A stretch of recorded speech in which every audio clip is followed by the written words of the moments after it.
Is it true that to get over one person, you should jump into another relationship? There's really no wrong or right answer to this question because everyone's healing journey and experiences are different. Jumping into another relationship soon after one ends may work for those who can easily detach, but it may not be best for those who get lost in their emotions and hurt and have a hard time bouncing back. In this one, I'm going to be diving right in to talk about 8 reasons I believe that you need space and time in between relationships, along with some journaling prompts to help you on your healing journey.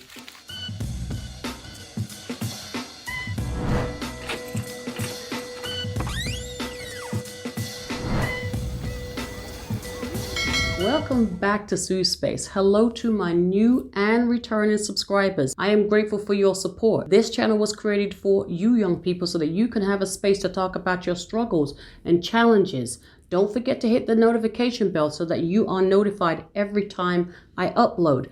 This will help with my mission of reaching as many young people as possible. Your voice matters, so let's grow this space together. If you're jumping from one relationship to the next with an expectation that the new one will solve all your problems or fill a void left by the last person, then you're setting yourself up for disappointment because no one can feel that empty feeling but you.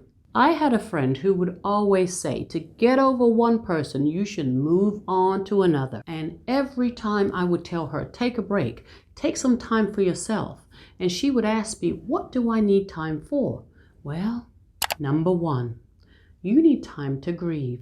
There's no timetable how long it takes to move on after a breakup, but take the time to grieve what has ended, especially if that person was a huge part of your life. Everyone heals at their own pace. And it's normal to feel a sense of loss, but allowing yourself time to grieve is a huge part of your healing process. The length of time that you were together and what happened within the relationship can also affect how long you grieve. Talking to someone for 2 months may not need the same recovery time as a 2-year relationship. Before you jump right into another, it's important to ask yourself, do I understand what went wrong in my past relationship? Number 2, you need time to come to terms with their absence. Once the pain and heartache hits you, you need time to accept and acknowledge that that past person was not the one that you were meant to spend the rest of your life with. It's hard to get over or let go of the memories, good or bad, of the person that you thought was going to be bae forever, and their absence could trigger you. Some people don't like their own company and they haven't learned how to spend time alone. And the thought of being alone and not in a relationship can trigger you into believing that you need to jump right back into another relationship to distract you from the pain of a past breakup. But let me tell you this right here, young people, and you heard it first here. You cannot afford another trauma bond with the wrong person because the wrong person is going to grab hold of you and they're not going to want to let go. Chill, take a seat. It's okay to be single for a second. You have homework to do. You have classes to study for. You have a career to build. It's okay to be single. Just take some time for yourself. The right person will find you when it's time. When the last relationship ended, what have you learned about yourself? Number 3, you need time to define who you are. The end of a relationship can be emotionally challenging and it can affect your self-esteem. You may question your worth, your beauty, and your identity. And it's good to take the time between relationships to define and evaluate what you really want. You have to be the best you can be for yourself before you can be the best you can be for anyone else. Being in a relationship is nice, but you should not rely on one to define you.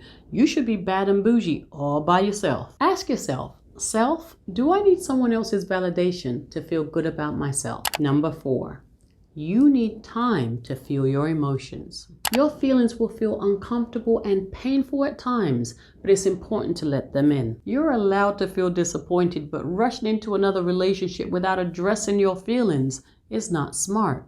I would know. I didn't realize that I had repressed so many emotions after the relationship with my daughter's father ended. He struggled with an addiction, and I stuck by him for years until the relationship became too toxic. Right after that relationship ended, I jumped into another relationship before I was emotionally ready, but I didn't know that at the time. In that relationship, I could feel that I was closed off. I had trust issues, and I always needed validation. I didn't take the time to feel my emotions, to rebalance, to heal, or understand what I went through was trauma. So even after jumping into that next relationship, I felt unloved in every area of my life. I questioned my self-worth, my choices, until I took the time and realized that I had carried all my emotional baggage from one relationship to the next, and it wasn't a good look. That rebound relationship was so unfulfilling because what I thought I needed, I was trying to find it in another person. I was using them to try to fill a void. Young people, don't be so desperate for love that you jump right back into a lackluster, low-vibing relationship,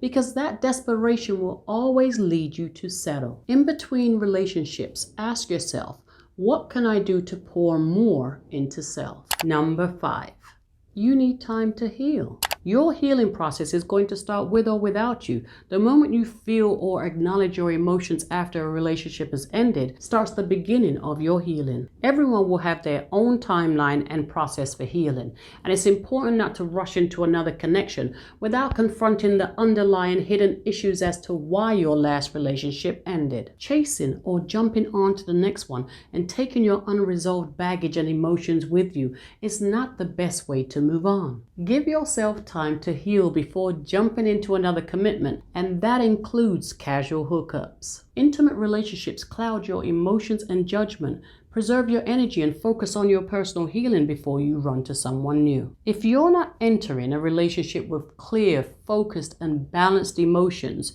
you run the risk of repeating unhealthy patterns. Be open and honest with yourself and give your heart time to heal after a failed relationship. Ask yourself, what limited beliefs, thoughts, or habits need to be eliminated from my life? Number 6, you need time to self-reflect. Without self-reflection, there can be no personal growth, and it's important to take the time to understand the role you played in the breakdown of your last relationship. Whether you ignore the red flags, their toxic behavior or habits, you need time to understand yourself, time to be alone to ask yourself tough questions.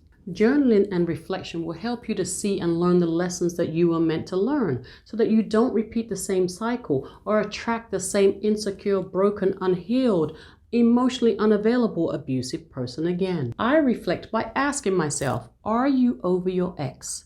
And if you saw them today with someone else, how would you react? And the answer to that question is going to tell you where you are on your healing journey. My ex just got married, and I believe there's a baby on the way, and I'm happy for him. He found his person, he just wasn't mine. And I love love, but only when it's genuine. Ask yourself, when it comes to relationships, what repeated lesson do I need to learn? Number 7, you need time to cleanse and clear your energy. Give yourself space to unpack, to cleanse, to let go of any emotional baggage or negative patterns that you need to release. Narcissists will smell and sniff out your insecurities, your rejection and abandonment issues from a mile away, and playing on people's low self-esteem is their full-time job. Cleanse and clear your energy and accept when a relationship is over. You can't force anyone to love you or to see that you're a blessing. You just have to let them miss out. There may be a need to release, trying to win someone back, stalking your ex, or planning revenge. Use this break to set clear boundaries for yourself and to work on your heart chakra.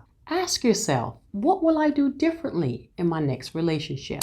Number 8, take time to focus on self. In your singleness, give yourself the love you want someone else to give you, and take care of your emotional and physical well-being. Participate in activities that you enjoy, or start a new hobby. Volunteer. Write your past personal letter, but don't send it. Focus on your personal growth and concentrate on your goal. Hang out with your friends and family who are supportive, but don't use it as a distraction not to heal. Go out, date, or meet new people, but don't think about jumping into a serious relationship unless you're absolutely ready. Young people, when the pain, the heaviness, the resentment, the bitterness subsides, and you understand the lesson that last person came into your life to teach you, when you've forgiven them for not knowing any better for how they hurt you, and remember, forgiveness is not for them, it's for you. When you are ready to trust again, it's not everyone is evil. There are still some people out there with pure hearts. Until you love yourself the way you want to be loved,